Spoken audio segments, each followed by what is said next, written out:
Morning, everybody. Happy Thursday to you. Garbed out long sleeve today. Big project, trimming the fruit trees after after the fruits come off and been picked. Better to do it in summertime after the harvest because the tree has time to heal before winter comes. If you prune in December in the rainy months here, sometimes you can get some infections and some fungus into the trees. And peach trees, plum trees, they're really susceptible to that. So we got to do that today. Also, as usual, if I go over here, let me flip this around. Show you the whole deal. Pardon my sniffling. Last thing to harvest will be the persimmons, and you can see they're starting to achieve decent size on here. But look at how fast this grows in. This is insane. Because I'm watering here, and it's helping fill in the density so I don't have so many looky-loos in the alley. This has been taking well. Planted that Camilla. I want to address the three trees there, the peach tree to the left, that has some broken branches. Then there's a little more fruit to take off, the elephant heart, which is the deep red, luscious purple. You see some of them on the ground there. And I don't know if I can, I'm trying to see if one is soft here. Try not to step all over them. Don't really have a really soft one to show you the inside. Ooh, that looks okay. Here's one here. I'm gonna wipe it off a little bit. See that? Take a bite.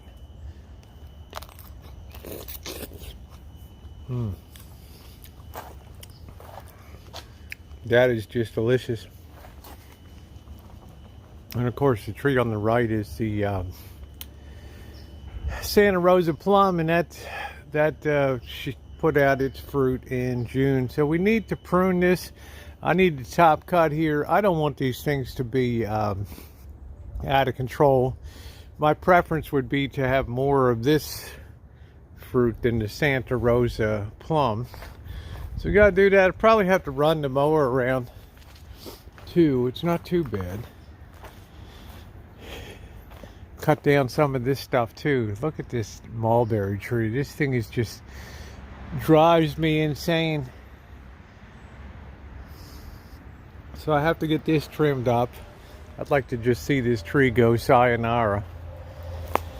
And I'll probably pick some apples today if I survive all of this work. So let's get the hedge trimmer and let's get going.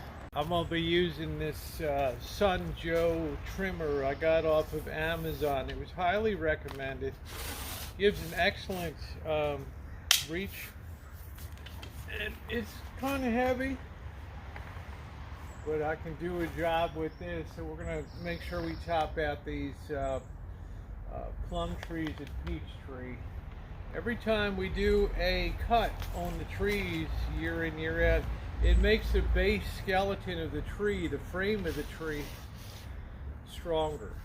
And that's what we want. So then I have less breakage of branches late in the season. As I had here, I had a main branch break. So the more I can avoid that, the better. So also to note that stone fruits, things with the pit in the middle of them, they tend to be alternate bearing. You're going to get heavy production one year, light production the next. So I'm already assuming next year is going to be a lighter production, which is okay. It gives the trees a chance to rest because the production was just over the top this year. So let's get to it.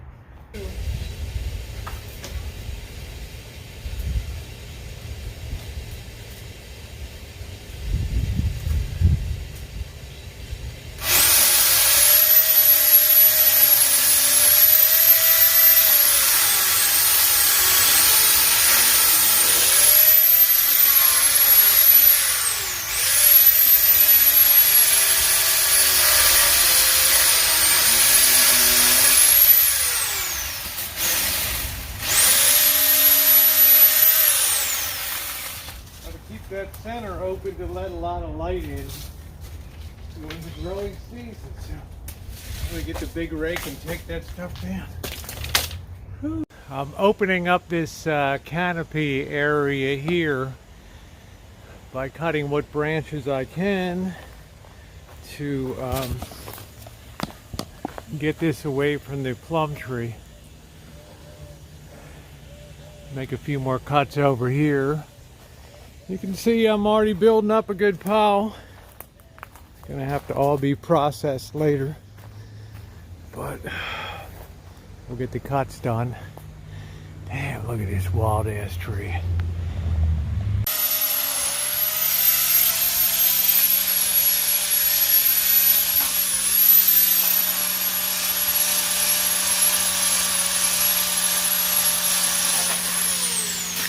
Devil tree, man. The devil tree.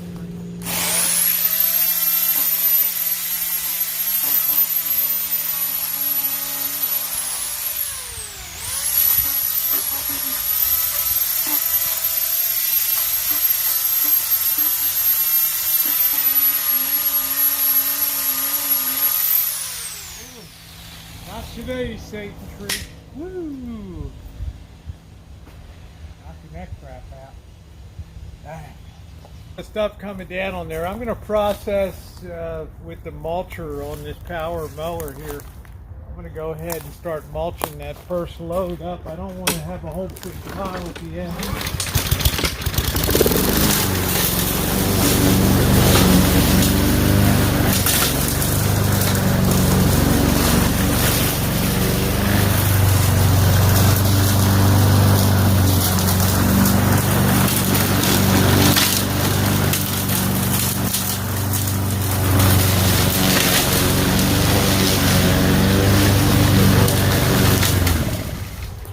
Since it's new growth, it's very soft, so it's easy to mulch that up. We'll just be left with some of the bigger stuff.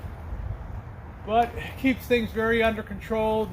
It keeps under control, and it keeps filling up this kind of low point here, which I like. So I'm gonna finish this up. That really does a great job.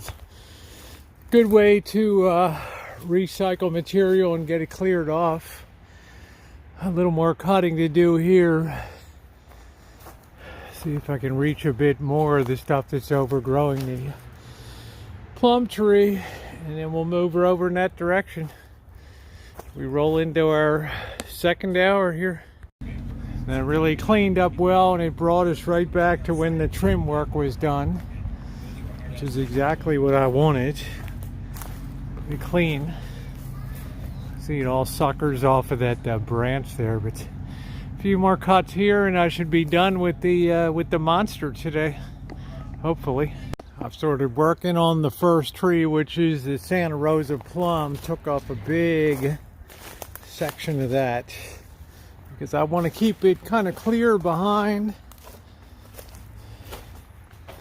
Look at how much more that opened it up, plus the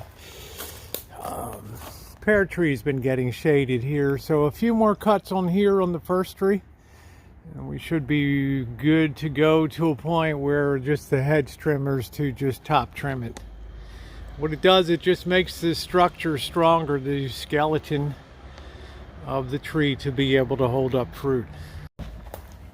I got the fish cars here, and I'm going to come in and do some, I haven't top cut here yet, but you can see this tree is much more under control. But I'm also going to go in here, cut out some of the internal branches, just kind of clean it up a bit on the inside. We want this wide open vase effect here with the open center. It's good to have for airflow. If you don't have that, it's a lot easier to get disease in the orchard, and you don't want that. So I'm gonna go ahead and keep cleaning up a little bit. Only problem with this thing, I keep adjusting the tension on it. It keeps sliding off, so in the interest of not wasting time, it's time to cut over to manual saw. See, I've got this really opened up here. I've even manually sawing here. Yeah, it's a little harder, but a few more cuts here just to reduce this size a little bit. I think we will be good to go. Nice and open in the center. Good. Look at all this. Look at all this deadfall here. Whew. It's a lot of stuff to be chomped up. Lots and lots and lots. Let's keep going. If you look in the orchard now, as you can see, there's a lot of fruit on the ground. It's very slippery, so I'm being careful. But I got all the cuts done I want to make here today.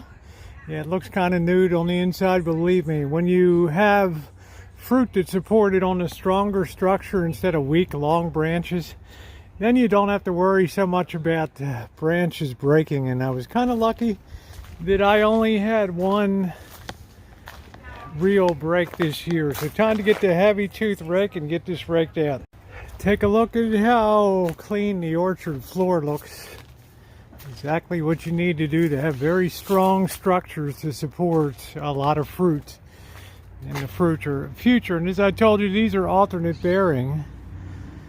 Some years are light, some years are heavy, so we'll let them have a pretty restful year. Next year we'll still get production. But now, let's see, look at all this monster piles to begin working down, and I think I'll get this as consolidated as I can, munched up as much as possible, and then I'll call it the day and come in with the Sawzall and cut the heavy stuff.